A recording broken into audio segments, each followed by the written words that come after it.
It's the boy, Bubba, let's coming through. Hella clutch, flawless, can't be touched. It's your boy, Bubba, let's. Yeah, I need that hot take. I need the truth and everything that is not fake. So tell me who's the GOAT, I'll tell you who's not great. And which team always make you go right way. Yeah, hold on. What is up, guys? This is your boy Bubba Lutz, bringing you a brand new episode of the Bubba Lutz Sports Podcast. We are here today to talk about the Dallas Cowboys draft class. We end with the NFC East on the Dallas Cowboys, and a lot of you people that listen or watch the podcast are super interested in me talking about the Cowboys and are intrigued about my opinion on the draft itself. And looking at all the picks, boy, it was a really solid draft for the Dallas Cowboys. Now, I'm not going to overreact. I'm not going to be super biased on here. I'm here to be critical, and I'm here to say whether that was a good pick or not. Not based on anything of my likeness on the Cowboys. This is just my opinion. Now, we've given some good criticism and good rankings to the NFC East teams. Personally, I think the Eagles were the worst out of the bunch in the draft class, but by no means do I think they're going to be a bad team this year. It was just an overall draft that I didn't feel like they answered a lot of questions, but when they did hit their picks, they hit them very well, especially with those wide receivers. I gave the Giants an A-. Like that team, to me, is going to be a very underrated team next year, and they can do a lot of great things in the NFL because no one's really going to give them the credit. No one's really going to pay attention to them, but they can sneak through this NFC East and get themselves a playoff spot if they really wanted to. And now we're left with the Dallas Cowboys. All the moves that they've made this entire offseason, new complete coaching staff of Mike McCarthy and the bunch. And we have all these free agents that they've let go, all of these people they've brought in, like Gerald McCoy, Dontari Poe, Clinton Dix, and also another addition that just happened last night on Saturday night. So we'll talk about that in the following episode, so stay tuned for that one. But let's just talk about the draft right here. So coming into this draft, after everything in free agency and the whole new scheme of things going on in Dallas, are big things, and these are personally what I think are the biggest things for the Cowboys.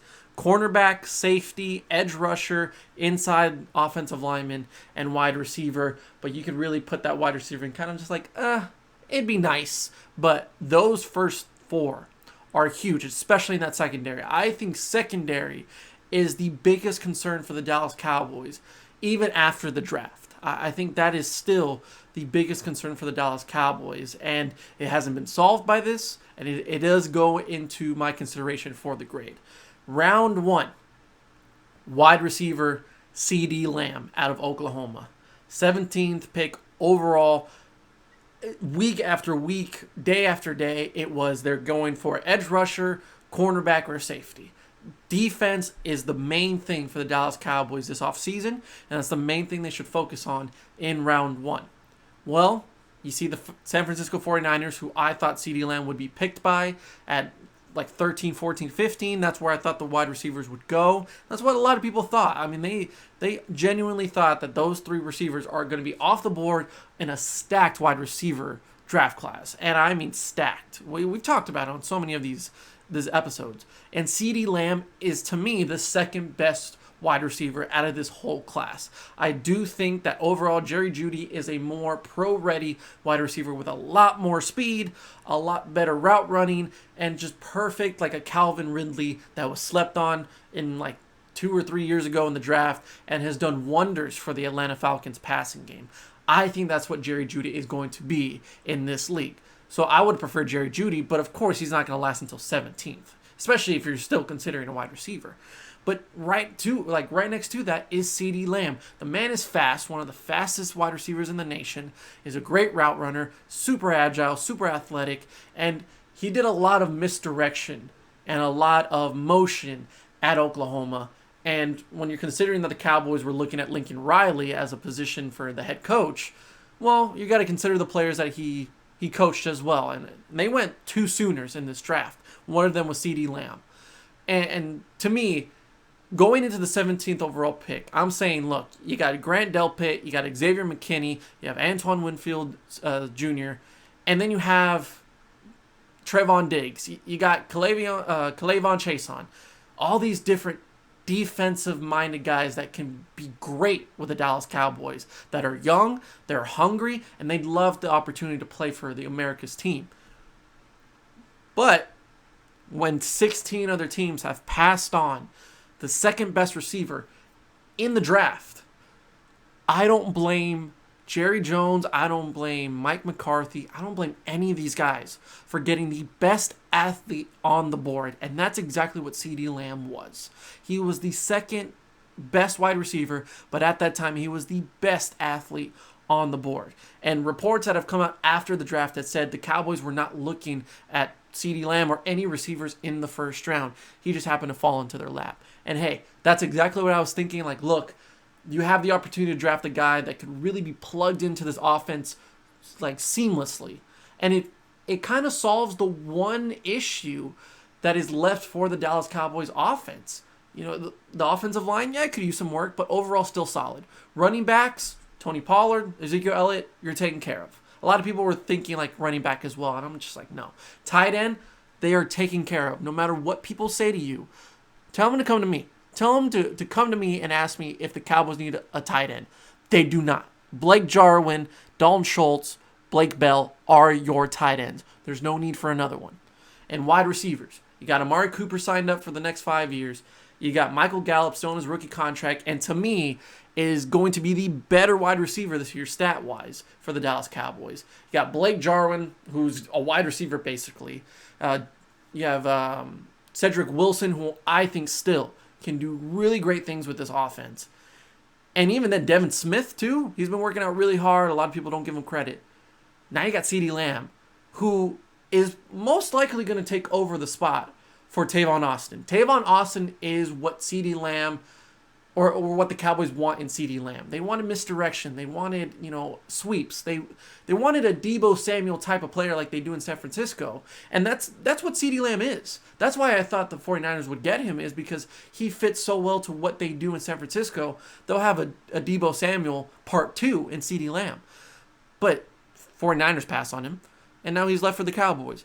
With Tavon Austin being a free agent, it is most likely to me that they won't bring him back. And I haven't heard much about Tavon Austin lately. CeeDee Lamb now takes over for that. And in the Jason Garrett system and the early Kellen Moore days, they do not know what to do with Tavon Austin. There were moments where you're like, I see what you do there. I saw what you wanted to go for, but it just didn't work out. And part of that is Tavon Austin not being what he was in St. Louis with the Rams. But a lot of that is the scheme. A lot of that was the system. Now with a new system, Mike McCarthy and Kellen Moore are just going to have a field day with this guy. CeeDee Lamb's going to be the misdirection. He's going to be the motion guy like Amari Cooper was last year. And you can just move this offense like it's just poetry in motion. If you get it just right, this offense is so unpredictable, and that's what the Cowboys offense needs. And I've said that for years. Unpredictability, and you need motion. You need more fluidity to it. And with a guy like CeeDee Lamb that, to me, is just a great overall athlete, just fits so well in Dallas. He wants to play, or he's willing to play slot, which takes over for what Randall Cobb did last year. But now I think you have an improvement. You don't pay the big bucks for Randall Cobb. You have a young guy that wants to prove himself out of a great program, one of the best in the nation, and you got him on a rookie contract who's probably one of the fastest guys in the country. I'm all for that at 17. The only thing that was stopping me from saying, look, like, I don't love this pick. I really liked it. I thought if you're going for the big move and it's it just falls on your lap, like you're willing to go for that risk, by all means go for it. But 100% the reason why I didn't go for like, I love this pick, this is the best move the Cowboys can make, is the defensive questions. So I was going to say, look, CeeDee Lamb, I'm not downing his ability whatsoever. He's going to do great things for the Cowboys. But look at that defense. They still got to figure out defensive help. So I was saying, when you look at the whole board, after everything is done, how do you see this whole draft going, and then judge the first round pick? Think about that. Don't say like, look, just say that round 1 pick is the best one the Cowboys made all throughout the draft. That's what I was hoping would not be the case. I was thinking, like, look, get CeeDee Lamb, but defense, defense, defense. And once we moved in round 2, it really settled in for me that CeeDee Lamb in the 17th overall pick was the right move. Because we move on to round 2. Cornerback Trevon Diggs, Alabama. At this point, you got no Winfield Jr., you got no Grant Delpit, you got no Xavier McKinney. Well, those are all the secondary guys that I was really looking into, because the other guys at that point, I just wasn't a fan of, in my opinion. And then all your edge rushers that really, to me, were worth the wait, like AJ Espinosa and Yetur Masguados. Man, I took that off the top of my head. Those edge rushers, to me, were the best past Chase Young. And other than that, I was kind of like, oh, man, you really got to find someone that you've looked into a lot. And so it was really corner position, in my eyes, that was the best move to make. You know, you get secondary help. You don't solve the issue at safety, but hey, figure something out. Because what you're doing at corner right now is Jordan Lewis, Chidobe Awuzie, Anthony Brown, and some guys they got in free agency, so we don't know yet. Analytically, they are good. Like Maurice Kennedy, like these guys had good stats last year, but we just don't know how they'll fit into that scheme. We just don't know yet. We know nothing about what Mike McCarthy and Mike Nolan will do throughout this season. Do I have trust in them? Absolutely. It's nice to have refreshing type of atmosphere in Dallas. And that's what Mike McCarthy brings. But I just don't know yet. And there's a lot of issues at secondary that have yet to be solved. Great coaching staff, but I don't think the players are going to be up to par of what that system can be. And a lot of that is Chidobe Awuzie, Anthony Brown, having no safety other than HaHa Clinton-Dix. There's still a lot of questions to be answered. Well, now you answered at least one of them, because now it gives you an idea of what the Cowboys are going for, and it also sets up the reason why they got a round 4 cornerback as well. Trevon Diggs, though, out of Alabama, the best corner out of Alabama, and one of the best in the country. Now, I'm not going to say that this is a perfect cornerback. By no means is Trevon Diggs a immediate impact to that Dallas Cowboys secondary. Definitely makes me feel better about the CeeDee Lamb pick, because they went straight for a need, a definite need for the Dallas Cowboys. And like I just mentioned, how I said, like, there's a lot of questions. Byron Jones leaving. Uncertainty about Anthony Brown and Chidobe Awuzie. Jordan Lewis is the only confident cornerback that I think the Cowboys have at this moment, because he proved himself last year. So it was needed for a cornerback to be drafted, and you went with the best cornerback, and that was Trevon Diggs. By the way, totally just figured out that he was Stephon Diggs' brother. I did not know that, but that's awesome. That's just a little fun fact for you guys. So, like I mentioned, the top 3 safeties who I thought they were going to go with are now gone. This is the next best thing. The player himself, athletic as all hell, man. Athletic, very fluid in his motion and his change of direction, which is perfect for a cornerback. That man looks like he doesn't struggle on the field. And I mean, it looks like he belongs there. It's so natural to him to play that position. Whether it's press, whether it's zone, the man can do it all. I think he does everything very well. There's obvious things that he needs to improve on, though. What I really love about Trevon Diggs is that he's very physical at the line of scrimmage and is smart with it. Talk about a guy that is like 6 foot, 6'1", a good size for a cornerback, which is rare for the Dallas Cowboys. They usually, with the group that they have now, very small cornerbacks and small overall secondary. Jeff Heath, for example. So they went physical with this one. And when you watch the film, he's very confident at press coverage. What he does is he takes advantage of that first 5 yards where anything can go down. You can bump and scratch with the wide receiver all you want. It's after those 5 yards that matter. But in those 5 yards, he makes you feel you. He makes you feel like, no, I'm not going to take it easy on you, no matter who you are. Look at the Jamar Chase argument with Trevon Diggs. There's plenty of videos on YouTube, and that was really important to me because a lot of analysts and experts were talking about how he matched up against Jamar Chase, who was the best wide receiver in the nation last year for LSU. The man's a freak of nature. The man cannot be beaten. And yes, Jamar Chase did beat Trevon Diggs a lot. And you saw Trevon Diggs struggle with Jamar Chase. What I did like about the film, though, is that he wasn't backing down. He was saying, look, you're probably going to beat me. You are better than me. But I'm going to make sure that Joe Burrow and you do it perfect every single time when he throws to you, to make sure that I don't give up the big plays every single time. If I give up a play, it's because you earned that. Make them earn the gain. Make them earn that play. And that's what Trevon Diggs did against LSU. Joe Burrow, Jamar Chase, who's going to beat them? Who's really going to beat them? So with the experts and the analysts saying he's probably the closest to beating Jamar Chase. That's a great compliment to say about a guy coming out of Alabama and Trevon Diggs. He didn't beat him, but he made you feel confident that you can believe in him. And when it came to like other competition, he could cover Thaddeus Moss. He could cover some of those other LSU receivers. And then in those other games against Auburn, South Carolina, you see the film and you see the confidence, making sure that he presses. I mean, he pushes the wide receiver off the snap and say, oh, let me get you off your rhythm a little bit and make you earn it again. Make you earn that pass. That's what I love about Trevon Diggs, man. And a lot of people don't talk about that.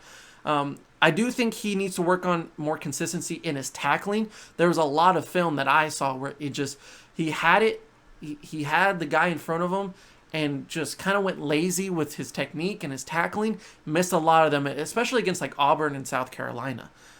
And also another thing is recognizing running lanes. You know, a corner isn't the number one priority in a running game, but you know, when he's watching the box and he starts to see the running back go inside, you know, it's up to him to decide on which running lane to go with, the outside one, the inside one. And I feel like he just doesn't do that perfectly or consistently enough in my eyes. So he can definitely work on that. But if you want to know how this guy competes and how he'll fare against NFL competition, go watch his film against Jamar Chase. I think that's a great example of like moments where, you know, he's up for the competition, he's up for the battle. Sometimes he loses. But that's a young guy that usually doesn't play against that same competition every week. I think he'll do really good for the Dallas Cowboys and give me some more certainty at that position. Right now, he's number one on the depth chart as one of the corners. It's Jordan Lewis and him. Well, let's see how that goes. They finally have a physical guy that's bigger, that's more strength than just speed, which what the Cowboys were doing for a lot of years in Chidobe Awuzie and Anthony Brown. They're going in a different direction with Trevon Diggs and Maurice Kennedy. But look, man, I like this pick. Round 2, you got the best athlete once again out of the bunch. And it solved the need, not solved the need, but really answered one of the questions I have, that is this really a concern for you, or are you going to rock with what you have right now? They're saying there are some changes that need to be made in secondary, and this is going to be a start. And I like the pick a lot. Round 3, defensive tackle, Neville Gallimore out of Oklahoma, the second Sooner to come off the board for the Dallas Cowboys. Right off the bat, man, this guy plays in a different gear than everyone else. I heard a lot about him. At that point, I wasn't really into the draft because, you know, round 3, I shaved my beard, so I wasn't really paying attention. And I was kind of like taking a break from it because I was just doing so much work. And then after that, you kind of just not look at the draft the same unless you're like a super hardcore fan. But I looked at the film afterwards. You know, I just based it on that. But Neville Gallimore, I saw a lot of hype on him. And a lot of people say he's a steal in round 3. The man's athletic as hell. He can do great things with the Dallas Cowboys. And I was just being like optimistic, but I also wasn't being heavy influenced by that talk. I want to see the film because Oklahoma and that like Big 12 defense, off the bat, I'm not a big fan of. I'm not a big fan of Big 12 defense, no matter where you are, no matter what team you are. It's just not known for defense. Except if you're the big boys up front, obviously. But also, like defensive tackles, I wasn't really impressed with like Ross Blacklock from the first round or from the second round, wherever he was going to go. I wasn't impressed by him. I looked at some other defensive tackles. Other than Derek Brown, nothing really stood out to me. And I didn't look into Neville, but you know I was optimistic to say the least. But once I saw his first game, the first game I watched was against the LSU Tigers in the playoff. So I was like, this is a rough game for them. the Oklahoma Sooners got beaten bad. They gave up a lot of points. They couldn't get to Joe Burrow. Let's see what he can do when the moment's not good. How does he react to that?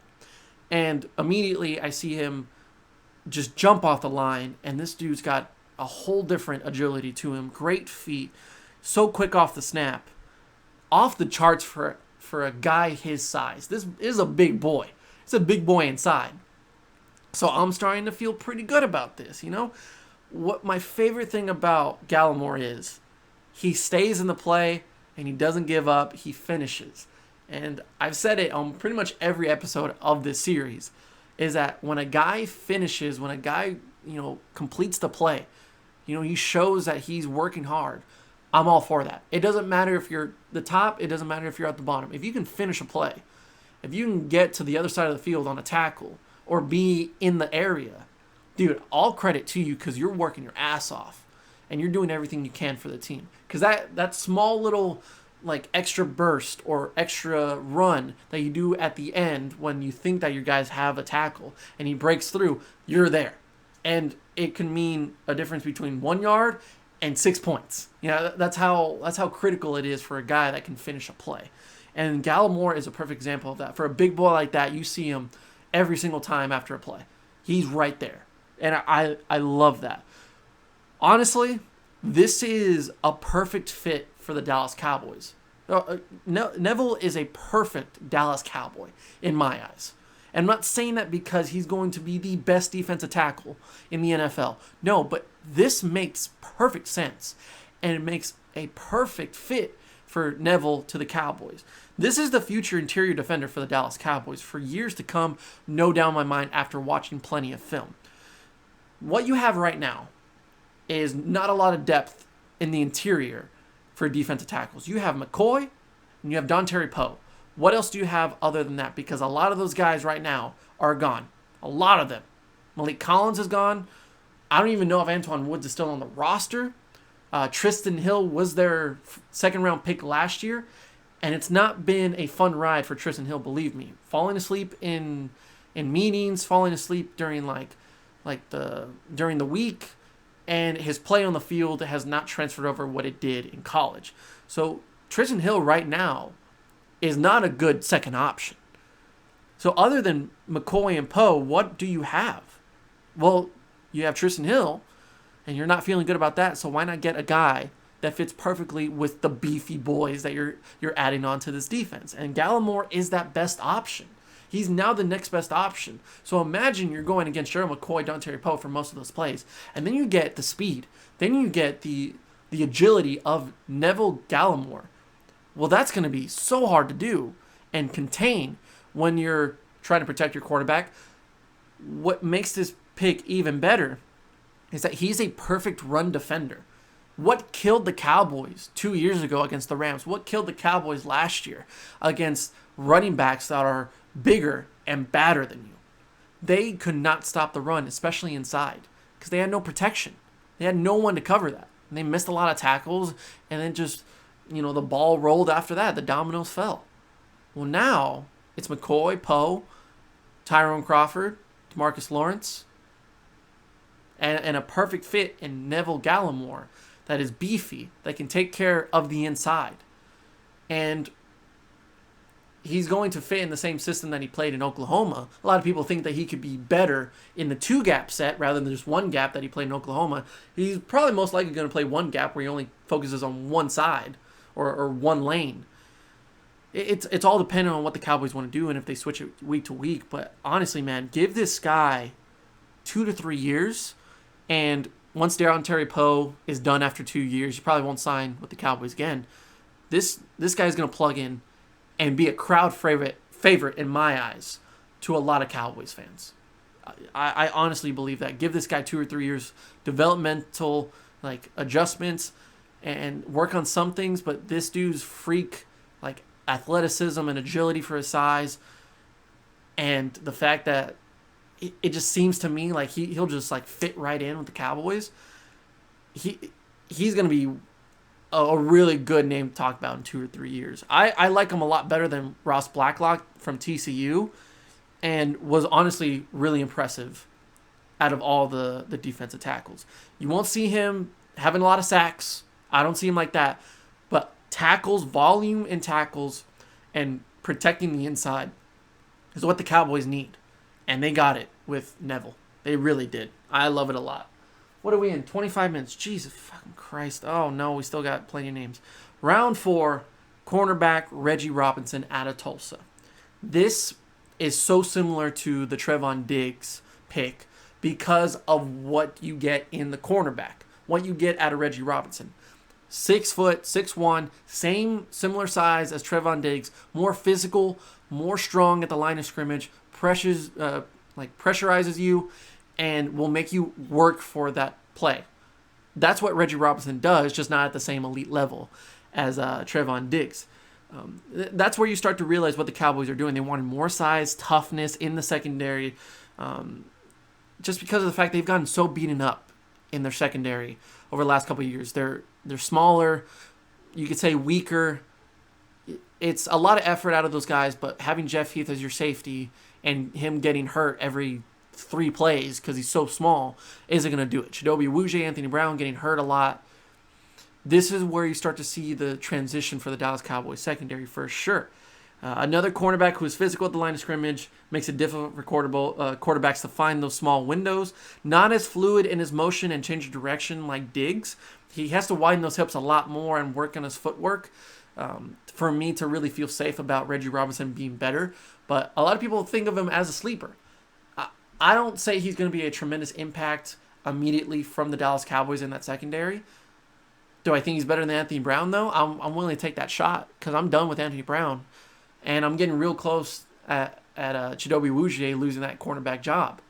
So Reggie Robinson plugging him in, getting another physical guy at the line of scrimmage who likes to play press coverage. Well, at least you're getting the same type of players. So no matter where they are on the field, they're running the same type of system. And they're playing the same way, which is physical, make it tough. If you give up the plays, at least make them work for it. And that's all you can ask from secondary guys that aren't, Jalen Ramsey or AJ Boye. You're not going to find that every day. You're not going to find a CJ Henderson like you did in the first round when you're in round 4 or 5. It's just not going to happen. So make the most out of it. I like the pick. It's not my favorite pick, but it makes a lot of sense for the Dallas Cowboys. And lastly, with Reggie Robinson, they do think he's going to do a lot of great work with special teams. And special teams is a huge upgrade from what it's going to be like this year from last year, because John Fossil's taking over as special teams coordinator, so we actually have the special teams coordinator in Dallas. And you're going to see a lot more effort and a lot more focus on the coordinating of special teams this year. So if you can find some guys like that, go right ahead. Round 5. I didn't look up to say to how to pronounce his name. Tyler Biadasz out of Wisconsin. I'm sorry if I botched the name. Biadasz. Let's just go with Travis Frederick's replacement. And that's not disrespectful. I'm not trying to say that disrespectfully. I'm just saying, a center from Wisconsin, that sounds pretty familiar to the Dallas Cowboys because they just did it less than 10 years ago with Travis Frederick. They drafted the center from Wisconsin. And you can't help but to make the comparison with Travis Frederick in Tyler. We're just going to call him Tyler. Tyler, in some ways, looks a lot like Travis Frederick. He doesn't have the same upper body. The one thing that really stood out to me in film was Tyler's lack of grip and his lack to hold the block. When I went back and watched Travis Frederick's film from Wisconsin, the dude had a vice grip. The dude had extremely strong hands and a tremendous upper body. It was impressive to watch. I was so happy. I was kind of getting a little emotional because I was like, I miss this guy now. Travis was just an amazing player. One of the best to ever do it. And Tyler lacks the grip and lacks the strength that they had previously in Wisconsin for Travis Frederick. And at the second level, when he gets through that first wave of defenders, gets to the second one, he had to cover Jonathan Taylor, so you're going to get to that second level. Lacks the intensity and aggression on the block that Travis Frederick did have. Now, to be honest, there was some knocks on Travis Frederick coming out of college. Not being able to anchor that well or pull, when you're swinging him around for a like outside block. Tyler can actually do that really well. That's one of his biggest things that he can do very well. And I could see that the Cowboys use that a lot in their offense. They're going to move around a lot of motion, and they're going to use Pollard and Ezekiel Elliott in so many different ways. You could use a guy like Tyler in that offense and plug him right in. Work on his second level blocking, work on his grip. Boy, you got yourself a replacement and a successor to Travis Frederick, but just not going to be the greatest of all time or one of the greatest of all time.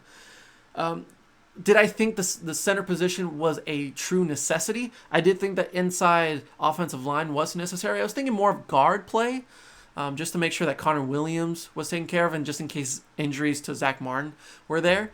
But getting a center, in my opinion, at round 5, I don't have a problem with it. And you do have Joe Looney, who's probably going to be the starter this year. And I believe in Joe Looney. Not a lot of people are talking about him. And I don't think he gets the credit that he deserves. He's been with the team for a very long time. He's loved by the players. He's great in the locker room. And he's a good player. When he was playing in preseason games and in some games where he had to take over, by all means, I think he was a credible replacement for the time being. So playing him in first would be the right move. If you see some competition with Tyler, then just go off of that. I think Tyler's just a depth guy, and he's a solid center that you can have second or third on the depth chart. I'm okay with it. At round 5, this is a solid pick for the Dallas Cowboys. I'm not in love, but not bad. Not bad at all. Round 5, again, defensive end Bradley Anae, out of Utah. The fundamentals, dude, I love them. The fundamentals are great. Great first step. His hands when he's battling against a left tackle is really impressive for a guy his size. And keep that in mind. I mean, he knows how to get the outside with his hands. A lot of what DeMarcus Lawrence and Robert Quinn did last year, you see it a lot more in Anae in his final season with Utah. He has a great first step, and look at his battles against Austin Jackson, the offensive lineman from USC who went higher in the draft. He actually got him a couple times, and he established the outside threat and then worked on the inside. Like a very smart, intelligent, and fundamentally well put together defensive end. But his size, that's the one thing. And I want to give a shout out to a YouTuber that I've been watching a lot of since starting to watch film. It's Vach Lombardi. If you like watching film or like more an analysis and more in-depth look at film, go follow Lombardi, man, on YouTube. This man has helped me a lot since I started doing a lot more film. And he's a funny guy. Love the guy. He's so casual, and you know that he loves to do this for a living. He's got a good following, so I'm going to give him a shout out on Twitter just because I mentioned him on here. But go check him out. If you're a Cowboys fan, if you're a fan in general of like film and watching like draft prospects, he's a great example of watching film and basing it off that. A lot of what I see in Anae is based on what I agree with in Lombardi. So go check him out on his YouTube. It's Vach Lombardi. It's VOCH Lombardi, like you do for like Lombardi Trophy. Go check him out, man. He's a great guy. I'm a follower of his. I'm subscribed, so go check him out. But what Vach said was he's not physically intimidating, which is tough for a pass rusher because you want those freak of nature like Randy Gregory, Alden Smith, those just weird looking dudes that are just freakishly athletic. That's not what Anae is. He kind of looks more like a safety. Kind of looks like more like a corner than he does a pass rusher.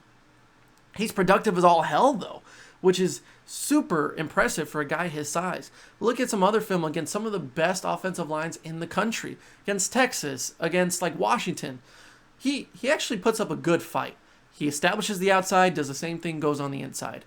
And he's actually really good at recognizing running lanes, which was like surprising to me because he's a good tackler, not a great tackler.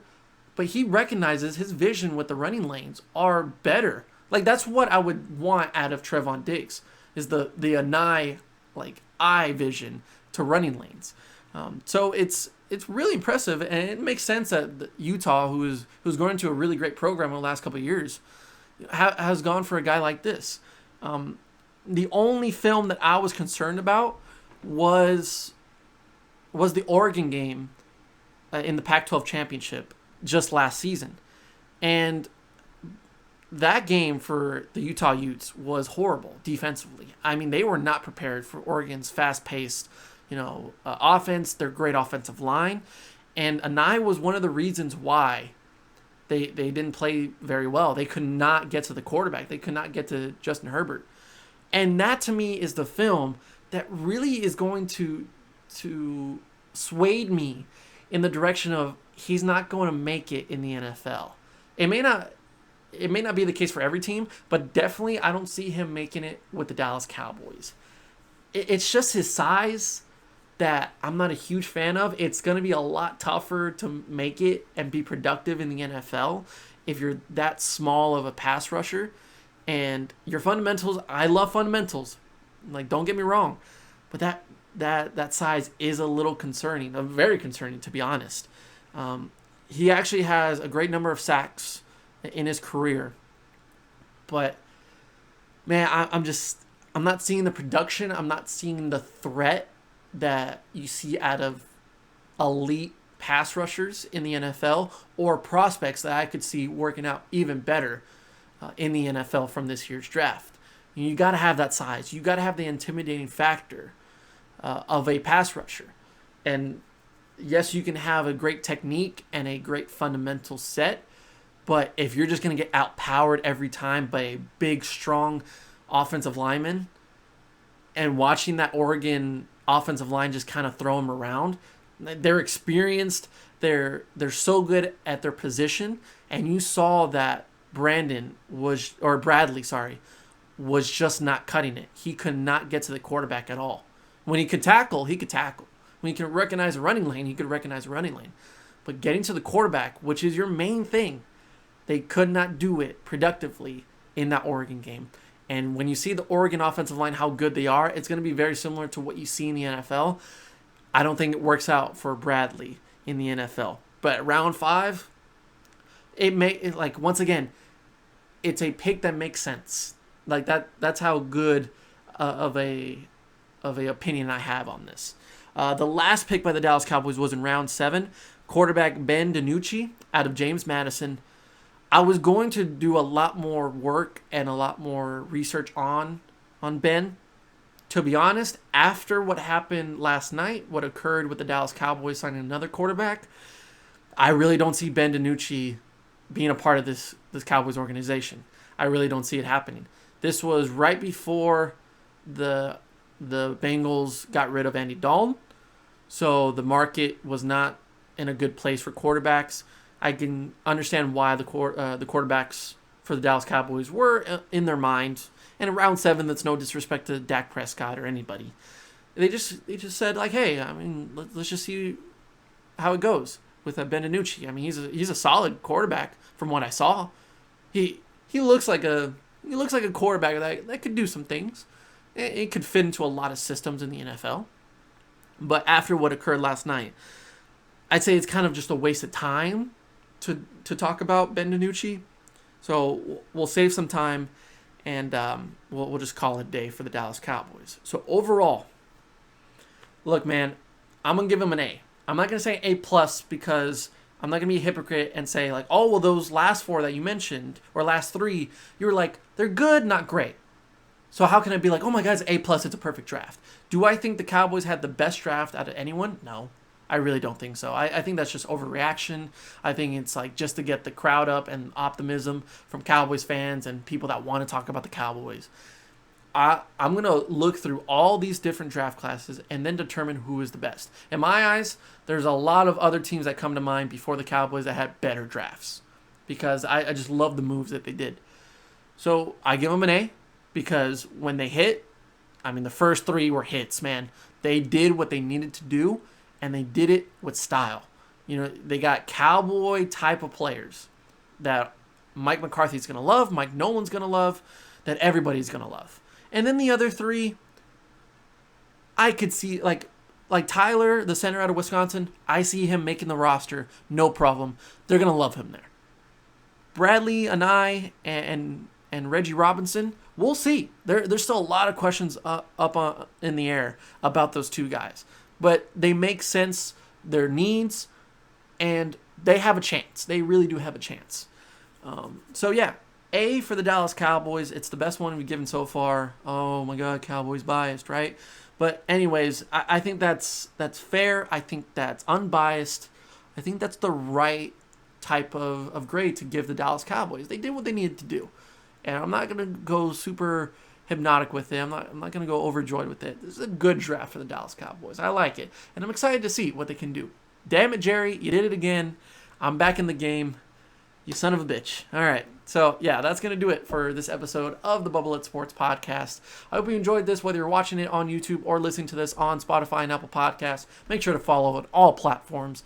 And we'll come back talking about Andy Dalton joining the Dallas Cowboys for 1 year. So, this has been your boy, Bubble Lutz. And we'll see you next time on the Bubble Lutz Sports Podcast. Yeah, hold on. Tell me who's your top 5 quarterbacks right now, dead or alive, huh? And how much do you care about a ring if the best player got carried by the team? Now, would you lose if it been a better draft pick?